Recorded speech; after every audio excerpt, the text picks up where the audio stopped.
Simply Tammy. It's a blessing that I'm here, I'm alive. No, I never ever have to cry, cause it's something I know will always work for me on my side. Not a thing I even have to fight, All things work together for my good. Life speaks if you listen, it might be sound. Watch the love come alive. Sharing the truth that inspires, Sharing the truth that inspires, Sharing the truth that inspires. All things work together for my good. Life speaks if you listen, it might be sound. Watch the joy come alive, watch the joy come alive. Sharing the truth that inspires. Inspired to love, inspired to grow, inspired to heal, inspired to live. Simply Tammy.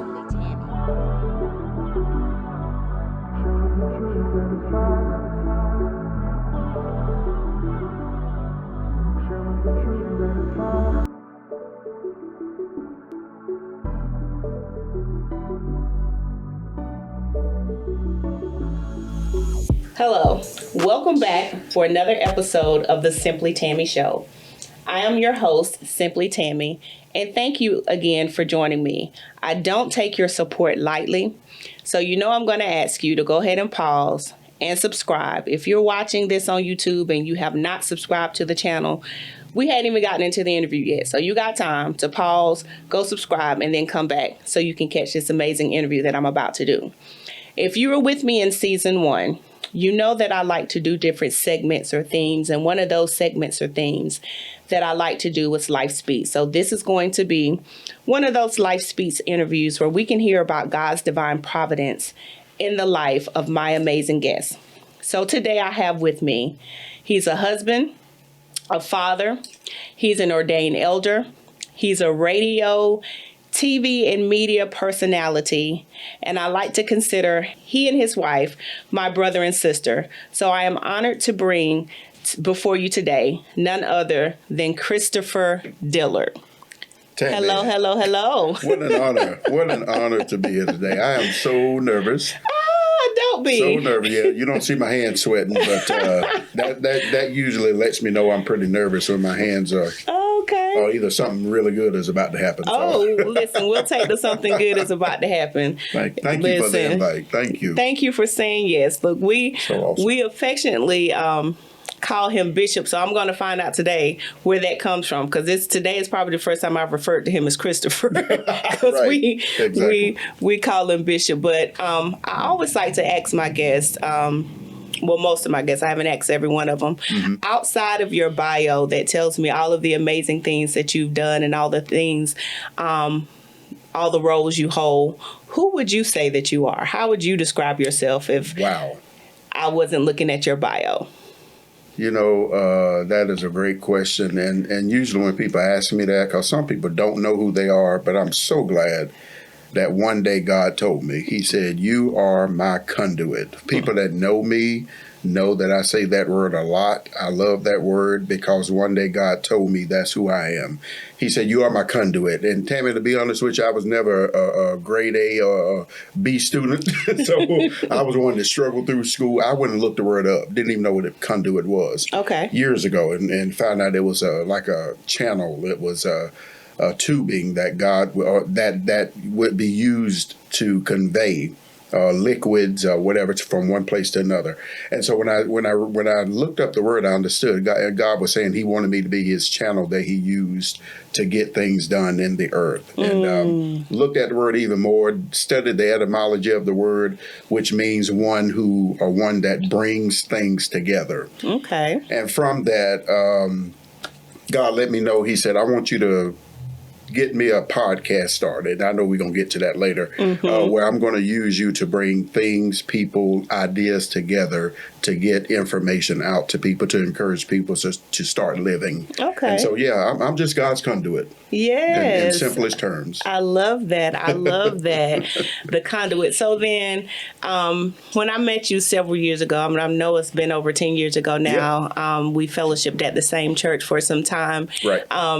you had the nickname Bishop, and I still call you that. So where did that come from? So many people still call me Bishop. It's nothing that I asked for. It's something that followed me all the way from a church I was a part of years ago at Queen Street Baptist Church. Actually had a female pastor at the time who I loved, served her, Katie Jordan. For whatever reason, people there start calling me Bishop, and it's just something that has just followed me for years and years and years. Some people call me that because they've always said I look like T.D. Jakes. And so, I don't know. And people, it's just a name that stuck. Yeah. And sometimes I got tired of it because some days I didn't want to be a bishop and didn't feel like a bishop. And so, understood. You know what I mean? Understood. And so wanted to say some choice words, but I'm like, I want people to quit calling me Bishop because I'm not feeling like one today. Right. But it's just something that has just followed me over the years, and I can't get away from it. I've had some hats made with the word on there. I don't think my wife is crazy about it. She's like, why people call you Bishop? I'm like, that's just what they call me. So it's just a name that stuck. Okay. It just stuck. Okay. So I mentioned his amazing wife in our intro, and those of you that have been with me for some years, even back to the Women Who Win days, you've seen and met his amazing wife on my platform. I've actually had the privilege of interviewing her twice. Yeah, that's right. So if you are on the YouTube channel, 𝘓𝘪𝘧𝘦 𝘚𝘱𝘕, you'll see some interviews with her. So how long have you and Lady 𝘓𝘓𝘧 been married? Wow, just celebrated 19 years. Wow. 19 years. From that, we got two amazing boys, 12 and 15, Ethan and Evan. And I tell you, just a blessing because of the ordeal we had to go through. And I said we had to go through losing 4 babies. She had a issue going on with her body. And we finally found out what was going on. And we had to lose 3 babies in that ordeal. And the boy that we lost was just one of those freak accidents. Cord got wrapped around his neck, lost him. And so... But from that, we have 2 amazing boys, and I tell you, God is still faithful. God is still good. He is. Yeah. He is. And I will say, having interviewed her back in, I think it was 2021 when I did the initial interview with her, and then again in 23, it was in that interview when she mentioned, I think what a lot of us don't consider when we think about infant and child loss. We don't think about the father. Nope. We don't think about his perspective, his grief, his mindset, his process. Yeah. So what can you say to us about that? How, we've heard 𝘓𝘓𝘧𝘓𝘓's side twice on that. What was Christopher's mindset, and where did you find strength when you guys were walking through? It seems that a lot of times the dads get left in the shuffle in a lot of areas. Either he get left or he gets blamed. So, and that's just the way it is. Dads, we just have to keep going and bite the bullet. But, God has made men with tougher skins, so to speak. But one thing people got to remember is that we are still human. We feel, we cry, we have emotions. Really, men have more emotions than women. Some people don't realize that. We deal with more emotions than you guys do sometimes, but we just don't know how to express it. And so, finding, I know it was God that got me through that also, and I felt like I had to be strong for 𝘓𝘓𝘓𝘓, but I didn't know who was going to be strong for me. Right. And I'm like, how do I carry her through, help her get through this when I have really no one to help me get through? So it's so good that we're talking about this because dads need to be encouraged also. We need support also. Yes. I'll never forget in the hospital one day, Tammy, I broke. I broke in the hospital because after that, what was it, the 3rd loss maybe? And I tried to hold it together for her in the hospital, but that 3rd loss, I don't know what happened. She had a coworker to come in, a friend of hers come into the room, and I was trying to keep it together at that moment. But the lady walked in, and that's when I just broke. And it was like I asked God, I said, God, is it okay now for me to release and cry? And he said yes. And at that moment, I just released and cried and broke down. 𝘓𝘓𝘧𝘓𝘓 had to get her way over to me and console me and all that. And so, but we have emotions too. We go through emotions too, and we need support too. And just because we don't show it, that doesn't mean that we're still going through it. And so... I forgot what your question was, but some kind of way, with God's help, I've made it through and just kept putting one foot in front of the other and just kept going. Yeah. So were you able to find any tangible support in the form of other people, support group outside of Tanika? Because I know both of you were walking through at the same time, or did you just have to have your quiet time with God to be strengthened to continue to support her and move forward? That latter part, what you said, my time with God, my meditation, but I also got a therapist. And I got a therapist that looks like me. I got a black male therapist because, I just needed someone who could relate. Nothing wrong with other races of therapists, don't get me wrong. But sometimes you need people that look like you. Right. That know what you're going through as a brother and also as a Christian brother. And so that was important to me. Therapy helped me out a great deal. Yes. And I will say, too, I learned how to meditate. Meditation, and one more thing, journaling. Okay. I had to learn how to meditate. I had to learn how to journal. And that way I was able to get all of those emotions out and get things on paper and express what I was going through. That's what kind of got me through those times. It still do. Yeah. Okay. Thank you for sharing that. Those are some amazing tools that you shared, not just for men, but for women as well. Yeah. And, I love to see, because unfortunately, oftentimes certain struggles, especially repeated struggles, when you're talking about 4 losses, can have a way to pull the couple apart. Absolutely. But it seems like the two of you have an endearing love for each other. You're friends, you're partners, you share in that. So it's good that you were able to find strength through the struggle, and instead of causing it to bring separation between the two of you. But there were days. Now let me just say, because I'm one that I don't sugarcoat. I try to be as honest as possible. There were days that we had to really fight. We had to really fight, and we still do have to really fight. Because sometimes we get in our emotions. She's feeling things. I'm feeling things. You don't feel the love. You don't feel like you want to be married sometimes. That's just the reality of life. Sometimes life be lifing, like they say. Yes, so, absolutely. There were days, and we still have to fight through, and we have to realize that we're still in a marriage. We're still raising boys. Yes. We still have to find ways to love each other again. And so, there are days where you really have to remember why you're in this and why do we love each other. Exactly. So Good. It's a struggle that sometimes. Okay. Yeah. Okay. So your bio mentions that you've been in radio and media for over 3 decades. And when you use your voice to that magnitude, I'm interested to know, when did you first realize that your voice was a gift and an instrument? Because sometimes when you're younger, the thing that God wants to use with is the things you may get poked at or picked at for. And it's not until you're in the right environment that you realize that that's what God wants to use. So when did you first discover that your voice was a gift and an instrument? Hey, just for a moment, I wanted to interrupt you. So no, the video has not messed up. This is an intentional interruption, just for me first to say thank you, because if you've gotten to this point, that means you're still watching this interview, and hopefully you're hearing some things that are helping you, encouraging you, inspiring you. But I thank you for taking the time to listen, to get to know some of these amazing people, and to be encouraged and inspired by their stories. Second of all, I want to give you an opportunity to partner with me.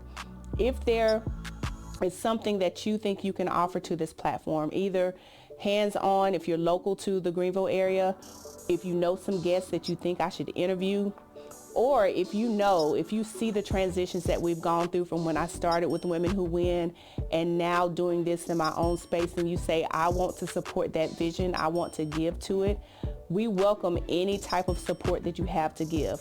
We also are going to have opportunities for organizations and businesses.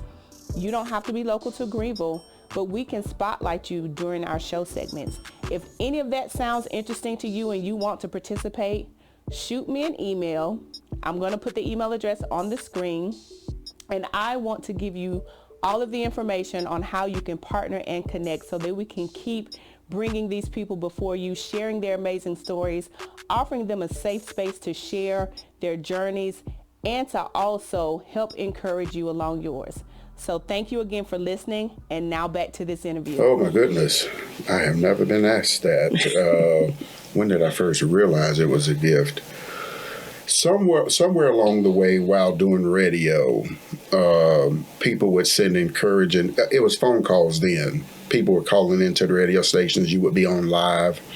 And even letters that would come in the mail, this is before email and internet and all that stuff. Listen, he's been on the radio since the AM dial. So I know a lot of people don't listen to the radio that much now, or maybe listen to satellite. But back in the day, the good AM radio stations. Absolutely. Spinning the records, putting the records and having to cue it up, make sure that record is queued up. I still can't believe I've done that back in the day. I don't know how I got through that and done that. But just from the letters that used to come in, some letters would come to my house. I never knew how people even found out my address. Oh, my. Where they would encourage me and say, you played something, because I've always been like a gospel radio DJ. And so people say, you played something or you said something that encouraged me, and thank you so much. And so that's when I realized, I'm like, maybe God has really given me something. Maybe he's really given me a gift to do something with my voice. You talking about a shy kid. Raised in a house with all women. I got two sisters and my mom. And then here comes this little kid, this little boy along and had to find his voice in the house when there's nothing but women in the house, man. And just to be heard on any day was a gift, because most of the time you just got pushed to the side. So I was just a shy kid in the house and felt like I didn't have a voice in the house, and God had to let me know, you got a voice. Yeah, I got something for you to say and I got something for you to do. And I really found out through radio years ago. So I never forget Tony Bennett, who was a major force in this area years ago, musician, choir director over at a major church over in Mountain View Baptist Church years ago. He directed our high school gospel choir. You remember him? I do, Tony Bennett gave me... I went to Southside, and he directed Southside High School gospel choir. Yeah. Wow, that's crazy. Tony Bennett gave me an opportunity. I told him, I said, I think I want to do radio, man. Let me go to a radio station with you one day, and let me see what you do there. And I don't know why he said yes, but he said yes, let me work the buttons a little bit, and then he got the nerve to let me get on the microphone. I'm like, I was terrible. Slow talking, country, as all get out, but I just stuck with it, and I was able to get a job with it, fill in for him, and from that, it just sprung this love for radio and broadcast. Wow. And I just kept working at it, recording myself, listening to myself, recording myself, and just tried to get better at it, at what I was doing, and from there, the love it was just there. It was just there for radio and media. That is amazing. That is amazing. So I know about 2 years ago, maybe, last year, you launched your own podcast. I did. The Niche Finder. Yeah. So what was, you did mention earlier that, you wanted to bring information to people and bring other people in front of people. So what was the inspiration for that, and how has that journey been? Well, I'm looking at your shirt up there on the wall. Life Speaks. I'm literally looking at your logo, Life Speaks. And when I tell you, I had two jobs that ended. My bread and butter in manufacturing that I had done for 28 years.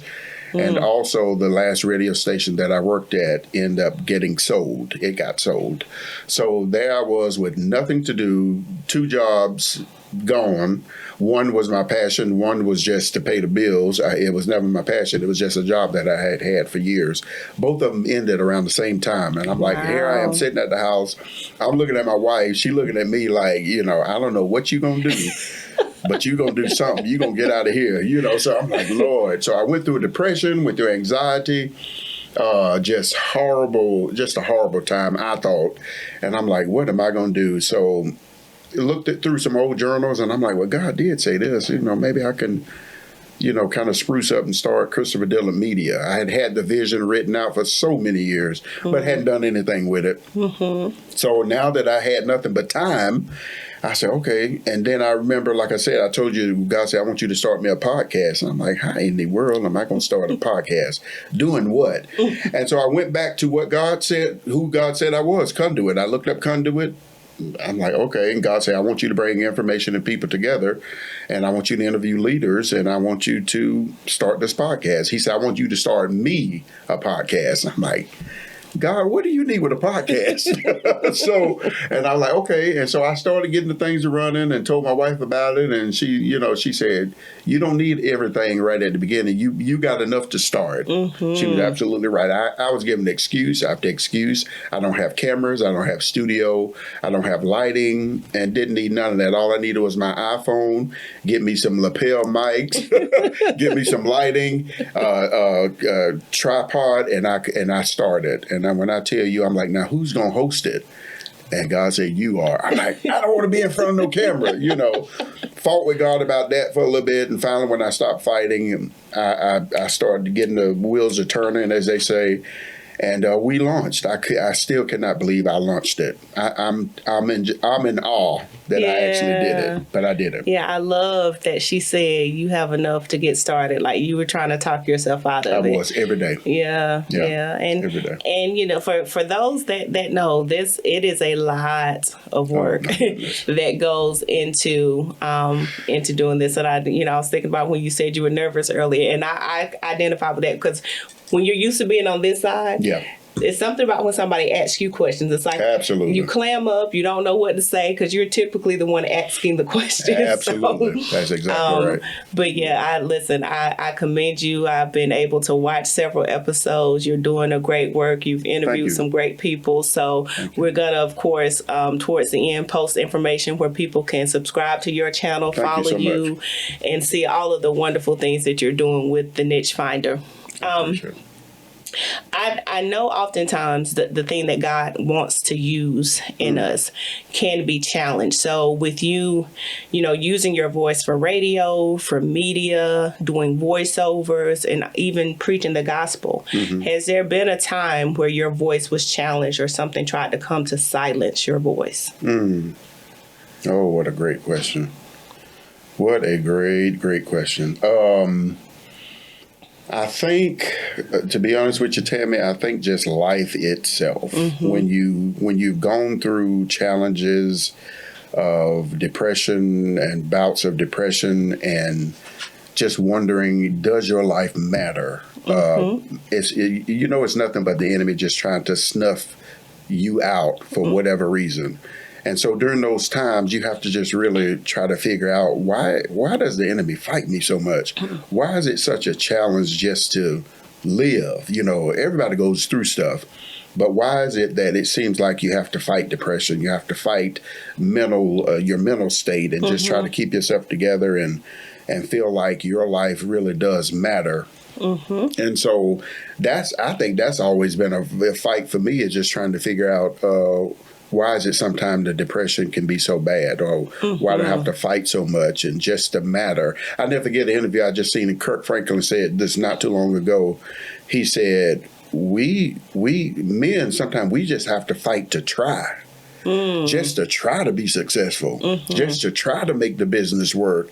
And when he said that, I'm like, man, he said a mouthful right there. Yeah. He said sometimes we get so much flack as especially black men just trying to make something successful, trying to make it work. And then on top of that, trying to still take care of the family, the wife, the children, and still trying to make sure the mortgage gets paid. Yeah. But then here you are now, you trying to have a vision, you trying to run a business, you trying to make something happen for God, or just trying to make a business happen, period. He said people don't realize how much we have to fight just to try. Just to try to make it happen. I'm like, man, you are absolutely right. So this, I hope something good comes of 𝘋𝘪𝘷𝘪𝘏𝘕 Media. I don't know how far to go. Somebody asked me not too long ago, like, what's the end game with this? What do you want to do with this? You're doing all these podcasts and you're interviewing these people. What do you want to do with this? And I'm like, I don't know. I don't know if they were asking sarcastically. I don't know. I said, but you know what? I'm going to go as far as God says to go with it. Yeah. If he says one day we'll open up the 𝘋𝘪𝘷𝘪𝘏𝘕 Media Studios, we'll do that.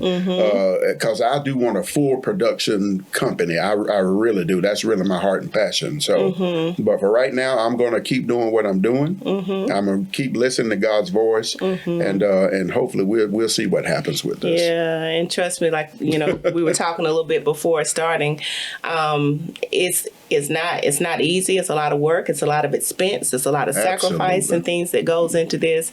But I'd speak from experience. It's the passion that keeps you going and the provision. Absolutely. You need both the passion and the provision. And, like you said, as long as God provides, we'll keep showing up because there is a need for what you're doing.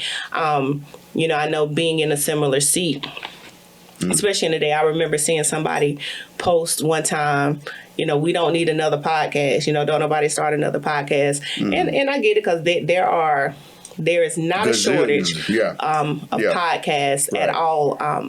However, I know for me, I just love talking to people and hearing their stories. And I don't think we do that enough, especially in this day and time. I agree. Where we have this in front of us most of the time. There's not a lot of real conversations going on. So it is these moments. It's what you do. It's what I do that gets people that people may not even choose to talk to in front of other people, so you can learn their story. You don't know what you may connect to. You don't know who you've already helped with what you've shared so far, because somebody may pass you on the street and never know what you've gone through and may not stop you to talk. So I think the conversations are very necessary because it is doing exactly what you said God told you to do. It's being a conduit. It's connecting people to stories that they wouldn't hear otherwise. Oh, wow. That's a great way to put it. That's a great way to put it. Can I tell you on something while I'm thinking about it? I meant to say it earlier. Tammy, to be honest with you, I really thought I would one day pastor a church, and that would be the rest of my life. Wow. I really did, because people say, "Oh, you look like T.D. Jakes," and "Oh, you know." I'm like, "So well, maybe you got that voice. Maybe one day I'm going to preach like T.D. Jakes, but I don't have it yet." So, but I'm to be honest with you, I'm like, Lord, please, we got enough churches. We got enough pastors to wrap around the earth at least 3 or 4 times. Wow. I'm like, Lord, please, I'm not telling you what to do, but if you just let me have something that I'm passionate about and I can please you with it, please let it happen before I die. And some kind of way or another, like I said, 𝘋𝘪𝘷𝘪𝘥𝘦 Media started. Not that I still one day would love to pastor. I think that's what I'm called to do too. But I just did not want that to be the end game. It's so much more that I can do. Please let me get into something that I'm passionate about with media or something, and just let it work. If it just kind of halfway work, I'll be happy. And so God has just honored that, and I can look beyond the church walls, because if you notice, church has just changed so much. It has. The inside the walls of the church have changed so much, and people are just not there. Not saying people don't go to church anymore, but it's all about what's outside of the church now. Though I'm talking about the 4 walls of the church. And God has given me this medium to bring hope and hopefully encouragement to people. And that's one thing I just love about it. I love it. This is like my church, so to speak. So I love that. I was thinking of it before you said it. I was thinking, because ministry comes in so many different forms now. I actually was just having this conversation with some people last night. We were talking about ministry, and because you and I both are, you're an ordained elder, I'm a licensed minister, but it doesn't look like it used to look. And it doesn't. Sometimes when you grow up under certain organizations, and they see a gift and they automatically call that gift minister. And it's not saying that that's not what it is, but then in what aspect or what avenue are you going to use that gift? Absolutely. And oftentimes it's not always in the 4 walls of the church. God may be calling you to, itinerant evangelism. He could be calling you to build or pioneer something for the homeless. So there's so many ways that your title can show up without it being in a robe and behind a pulpit and those things. That's very much still a need for the gift and the calling, whatever God chooses for that to look like. Sure. You've mentioned, your mental health and how God has been able to direct you to a therapist that looks like you, and considering that you are raising 2 Black sons in a climate that looks like different than what we grew up in, and probably looks like what we never thought we'd see in some facets, with how, unfortunately, Black and brown men and boys are targeted in ways that they should not be. How do you guide them in aspects of their mental health, and what resources? I think being a great example of them knowing, or, you yourself going to therapy is an example for them that says therapy is okay, which a lot of our Black men didn't grow up with that example of knowing that it was okay. Right. But is there anything specific that you're trying to give your sons to make sure that they can jump over mental health hurdles, and be ever mindful of their mental health and prioritize it as they grow? And that's a great question. I don't feel like I do a great job at fathering. I'm gonna be honest with you. I don't feel like I talk enough. I don't feel like I communicate well with my boys. I try to be to them what I didn't have. But in all honesty, I feel like most days I miss it so bad. I'm like, Lord, there's so much I want to say to them. But then sometimes you get home from work and you're just sitting there, you're so tired, and you have to make yourself communicate with them. But one thing I do try to do is every night we have prayer time, and I ask them, anything on your heart, anything you want to share, anything you guys want to talk about, this is your time. You got your mom's ear, you got my ear. What is on your heart? Share what's on your heart. And sometimes I feel like it's just so ineffective when I do that, because they don't talk. Teenagers, they're about teenagers now. One of them is a teenager, and they like, nothing, we're good. Anybody you want to pray for, pray for so and so, and say the same names every night. And I'm like, Lord, I feel like this is just so ineffective. I feel like they're not getting it, but I have to keep doing it, keeping those doors of communication open for them, because I just know what I didn't have, what we didn't have as men and as boys. Remember, I told you I felt like I had no voice in my house. So just to try to make sure they have one, I hope it's helping them. I hope they look back one day and say, Dad, at least you gave us an opportunity to talk. At least you gave us an opportunity to share. Thank you for that. But I just want to be such a better father to them, and be there. Not only that disciplinarian. I don't want to just say do this, take out the trash, make sure you get the yard cut, get that lawnmower. Some days I do more of that, and I have to be careful not to just demand, but also be a listening ear to them, and be a one who can go in their room and just lay on their bed and say, hey, anything you want to share, anything going on in your life, how can I help? I have to remember those times more, where they'll open up, and I don't want them to feel like Dad is just so hard all the time, because you gotta, like Jason Wilson say, who I love and follow, the martial arts guy, also author. He said, you got to be the lion and the lamb. You got to be both for boys, especially for Black boys. You just can't be the lion all the time. No, you got to be the lamb too, and say, Dad loves you. Hug them and kiss them on the head, and so I just want to be so much more to them than what I had, because I didn't have it. My dad was alcoholic. It ended up killing him, and so I didn't know my dad, and so I just want them to have. I keep saying that, have what I didn't have, if that makes sense. I hope I answered your question. You did. Yeah. Thank you for sharing that, and I'm sure those efforts will be remembered. It's one of those things. I think we all, that once you get on that other side of adulthood, you realize that everything that you said you wouldn't do that your parents did, Lord, you start doing, and things you didn't want to be like, you end up being like, and you remember how right they really were when they were trying to tell you stuff. So absolutely, it does come back full circle. since the theme for this interview is Life Speaks, and, you know, for those that have been following and know, Life speaks of God's divine providence. And I was thinking as I was preparing for this interview, when I did the book release for this, and I actually decided to record one of the chapters, you were one of the voices in that recording. You did. You played the voice of God. Wow. Yes, I thought about that. Wow.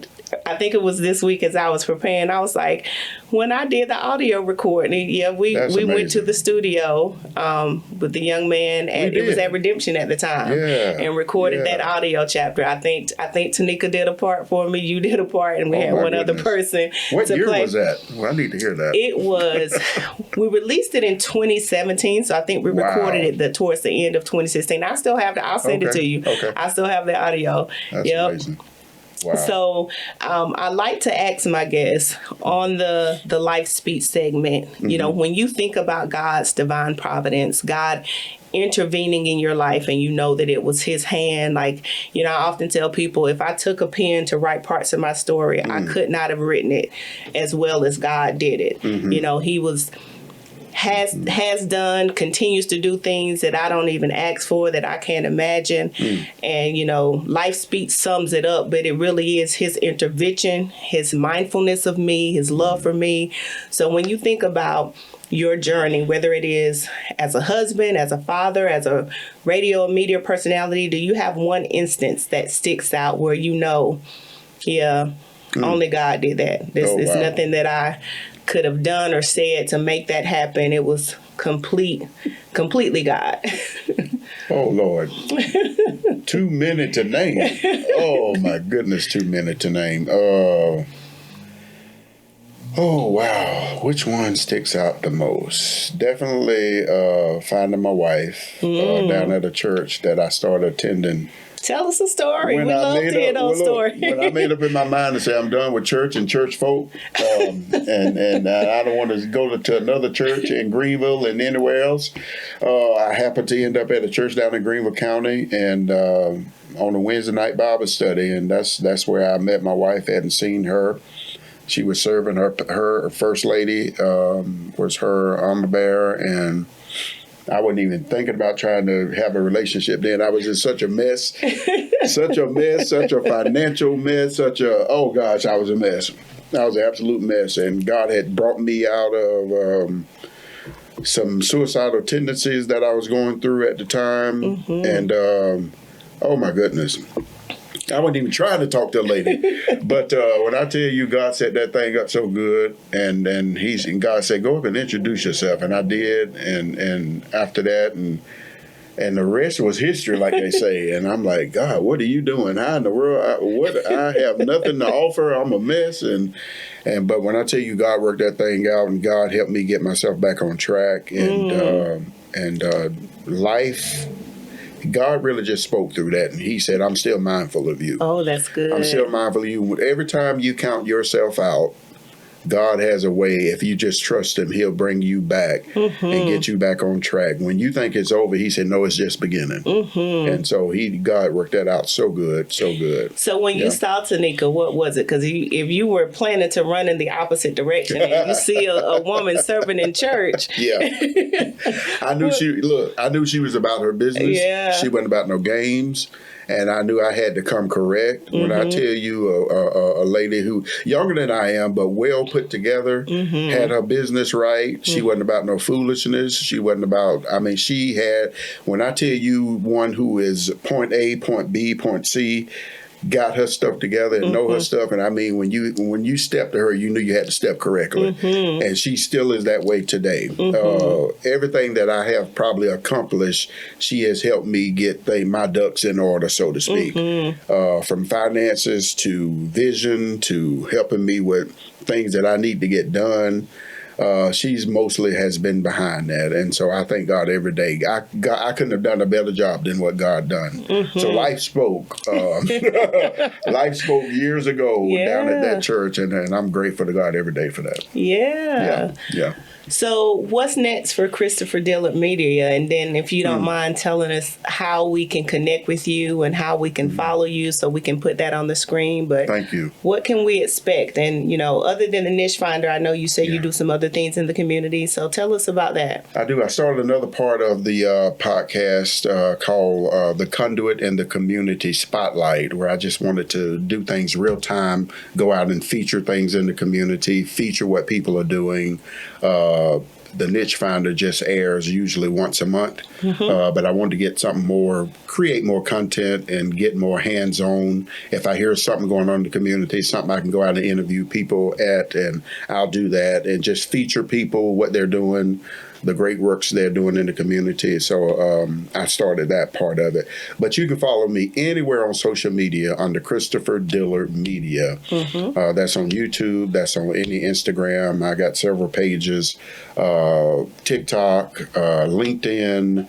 I appreciate your support. Most importantly, if you go to the YouTube page, 𝘓𝘓𝘧𝘬𝘕 Dillard Media, please subscribe and follow us there. We certainly would appreciate it. Thank you. Okay. Good deal. Good deal. I love it. So you guys you can hear he's a natural at speaking. So if they wanted to book you for any voiceover work, media work, that's what I love. hosting, Thank you. We need good, clear, strong voices in spaces. So would they use those same avenues for booking as well? You can inbox me at any of those, or if you prefer to email 𝘓𝘓𝘧𝘬𝘕@outlook.com to reach me by email. I love doing voiceover work. I love doing commercials. I love doing media, anything positive I love. I am trying to reach out more. I want to get more into corporate America, where I do commercials. That's why I want to start 𝘓𝘓𝘧𝘬𝘕 Dillard Media, the whole conglomerate, where we can actually produce and put together commercials, local commercials, national commercials, and I can use my voice even more so on that type level. Okay. Yeah, that's what I hope to really do one day. Okay. So to date, what's the most memorable thing you've done as far as media, radio, or vocal work? Do you have one project that stood out as a highlight or a favorite or even a least favorite? Like, I shouldn't have took that and I'll never do that again. There's been a few of those. What's been most memorable? Oh, my goodness. It happened a few months ago over in Greenville at the Love Story Church, John Gray and Adventure Gray. It was a gentleman there who had a gospel program that he put on, and he allowed me to come in and interview his guests behind stage. Okay. And so I'm talking about the likes of 𝘋𝘪𝘷𝘪𝘥𝘦 oh my goodness, who else was on that program? The John P. Key guy who come from under him. Isaac? No, the one that he sings real high. You are good. That guy. Anyway, I got to interview them, Darlene McCoy and all of them. Here recently, I got to interview Sam Collier at a conference that was here in Greenville. Okay. A lady asked me to come and help her to promote her thing with that, and so I was able to interview him. All these big name people, and when I tell you, now I look over and I see my flyer in the background, and I'm like, Lord, what am I doing here? What am I doing here with my little flyer sitting up in this corner? Here I am, interviewing these great names, people who are used all over the country. I mean, Sam Collier, when I interviewed him, it just blew me away because I followed him and knew his story about coming from under Hillsong Church and all that, and how God restored him and restored his ministry. And here I am interviewing him. That kind of blew me away. Yeah. So, just to be able to do that, just from me starting this podcast, and how God would just expand if you're faithful, how God would just expand if you trust him, and that blew me away. Stuff like that blows me away. I love it. So I do have a question, a staple question that I ask every guest. Okay. And I almost let it slip on this one without getting it in, but you're not going to get away that easy. Okay. I love music now. I do too. So this is why I ask this question. if you had to name a song that described this season of your life, what song would it be and why? Oh, my goodness. Oh, Lord. This season of my life. And it could, I tell people if they don't have a song that they would say describes the season, sometimes it may be a song that you've had on repeat lately, something that you can't stop listening to, or that just, it automatically shifts your mood when it comes on. So if there's a song that's kind of either speaking to this season of your life, or it's been just very instrumental in being an inspiration or a lift. It's got to be, for me right now, John Baptiste. You've got to get his classical, what is it, blues? Beethoven blues. Beethoven blues. Yep. It stays on repeat when I get in the shower, when I'm in the bathroom. I just put John Baptiste on. When I tell you that is a masterpiece, it will make you fall in love with classical music if you don't already love it. And so I'm loving classical music right now. That's my go-to. So John Baptiste, anything on that CD, what you say? It's called Beethoven Blues. Beethoven Blues. I don't know if I saw it on Instagram and caught a clip of it. And it's, I think it's 𝘓𝘪𝘧𝘦. It's the classic that he switched over, and I found the gospel, the jazz, and all that. He mixed it all together. It's amazing. I went and found it on Apple Music, and I saved it because, as a matter of fact, it played in my car yesterday because I saved it to my favorite. So yeah, I know exactly what you're talking about, and I agree. It is, if you like instrumental music, but you like someone who is skilled enough to put any kind of spin on it. That's right. That is an amazing project. So I understand that. Well, so as we wrap up, I always like to ask my guests to give a word of inspiration and encouragement. Not that they haven't already done it, because I believe there's always nuggets of inspiration and encouragement sprinkled throughout the interview, and you have shared that. But if you have we don't know who's going to be watching. It could be a father who doesn't feel like he's doing enough. It could be a man or a woman who have had things to end and don't know what to do next, and they're struggling saying yes to the next opportunity. So if there's anything by way of encouragement that you feel inclined to share, to tell them to trust in what God told them. I remember you saying you went back to your journal and looked at what God had already said, and that was the next thing for you to do when you were in that place of transition.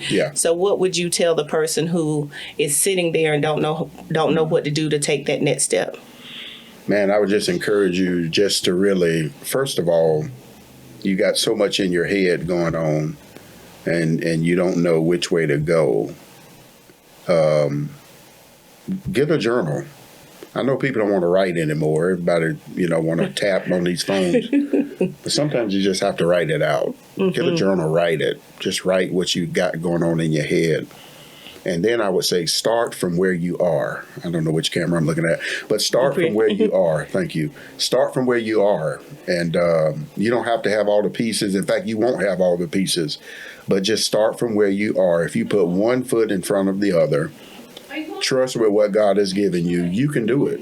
But you got to start somewhere. When you keep rehearsing it in your mind, it's not doing you any good. So start from where you are. And just go for it. And God will he'll let you know what the next steps are. And then once you start, keep going. Don't give up. Don't give up. Thank you. I love that. Start from where you are, grab your journal, and, start right now what it is that you want to see or need to see. And, say yes to what it is God has told you to do. So I thank you. Thank you, Bishop. This has been great. For saying yes to this assignment, and for spending some time with me today and letting the people know who you are outside of the host and the media personality on the other side of the microphone. Right. So I definitely appreciate it. And again, You guys, please, please, please follow him, subscribe to his YouTube channel. You won't be disappointed. He has some great content. He's interviewed some great people, and I'm sure that there are greater things to come from Christopher Dillard Media. And while you're on YouTube, after you follow him, don't forget to follow the Simply Tammy page to stay connected to these interviews that we are doing. I'm glad to be back in front of you, bringing you some more amazing people and some more amazing content. And as always, I thank you guys for your continued support, because there's so much out there that you can be watching. And if you came across this and decided to stay and watch and engage with us, I definitely appreciate it. So remember that life speaks. And until next time.